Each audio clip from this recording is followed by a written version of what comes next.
Hi, I'm Maddie. I'm Kelly, and the ESL methods we chose were funds of knowledge. Hi, I'm Brittany Ramos, and I'm going to be talking about the purpose of Funds of Knowledge. So, the purpose of this strategy is to utilize what the students already have knowledge of. So, for example, family experiences or experience that they've had within their culture or their daily routines. We're trying to use knowledge, the background knowledge that they already have, and allow them to apply it to the content that they're learning. This allows the ELLs to bring meaning to what they're learning. When they can connect their funds of knowledge or background knowledge to what they're currently learning, which they don't know about, it allows the students to be more motivated and excited about learning. So for this lesson, we're going to have a graphic organizer that the teacher will hand out to the students, and on there we will have the advanced ELLs be able to take note of their cultural celebration that they chose to talk about. So we chose advanced ELLs because they would be able to more comfortably participate in class discussions about their cultural celebration, and through this we will see this in how they write about their topic, and they can go through advanced conversation with academic language instead of just having broken language about what they're speaking about. So they'll be able to convey information with students around them when writing, and then with speaking, be able to share that in discussions of topics that are similar, and they can speak in greater detail because they're advanced ELLs. And this can be shown with the funds of knowledge that they have. So yeah, the students will have adequate language support when expressing those ideas in writing and with speaking. So we chose social studies as our topic to do today. Okay. So the TEKs that we chose to align with our strategy were for third grade, and it was 13A, and it's to explain the significance of various ethnic and or cultural celebrations in a local community and other communities. And the content objective that aligns with that is to I can demonstrate comprehension of a cultural celebration from my native culture by describing the significance on a graphic organizer. And then the writing ELPs that we chose were to write using a variety of sentence structures and words, and to narrate, describe, and explain in writing. And then the speaking ELPs that we chose were to speak using a variety of sentence structures, speak using grade level, content area, vocabulary, and context, and share in cooperative groups, and then narrate, explain, and describe.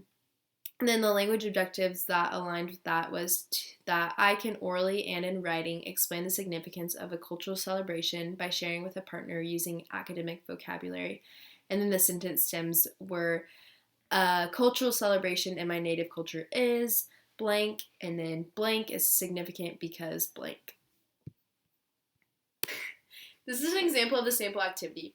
I'm the teacher and this is the student. Okay, class, today we're going to be learning about different cultures and different culture celebrations. So, what are some different culture celebrations that you do in your native culture? I participate in the Day of the Dead, El Dia de los Muertos. Awesome. Class, do you guys know of any other culture celebrations around the world? I've heard of the 4th of July. Awesome. Yes, so there are so many different culture celebrations. So, now I'm going to ask you guys to fill out this graphic organizer that I'm going to pass around, and it's going to have you answer some questions about your culture celebrations and the significance of them. So the students will be using this graphic organizer, and it is for the purpose to help the students understand and write more about their cultural celebration that they are representing. They'll be able to cover different aspects and be able to explain to their peers using this. It has them write the traditions, the food, other facts, and celebrations on it. Okay, class. As you finish up, we're going to have you turn to a partner and share what you have written down about your cultural celebration. Hey, hi. I'm your partner. My name is Maddie. I'm Kelly. What cultural celebration did you write about? So, a cultural celebration in my culture is El Dia de los Muertos, translated to the Day of the Dead. But this is significant in my culture because it honors those who are dead, and we have a whole day of celebration, and we eat sweet bread and get to go with family, and it's so fun. That's so cool. Well, a cultural celebration in my native culture is Chinese New Year. And Chinese New Year is significant because it celebrates just the start of a new year, and it's a great way to come together and do that. Nice.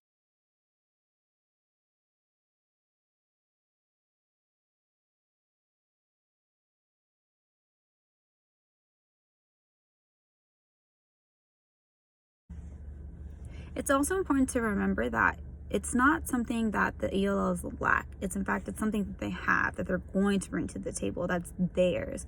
So when they have something that has a little bit of meaning to them and they're applying it, they're making connections to what they're learning, it's going to be easier for those ELLs to acquire the second language. Their cultural knowledge is capitalized for the purpose of learning within Bunch of Knowledge. So ELLs use something they already know and feel comfortable with, and therefore it is easier to transition into the target language. Krashen found that second language acquisition is only possible if they understand the message. The message is understood. This is why Funds of Knowledge is important, and it allows the students to bring in their background knowledge and their experiences, their stories, into content that they're currently learning. So this opens the realm of possibilities for them.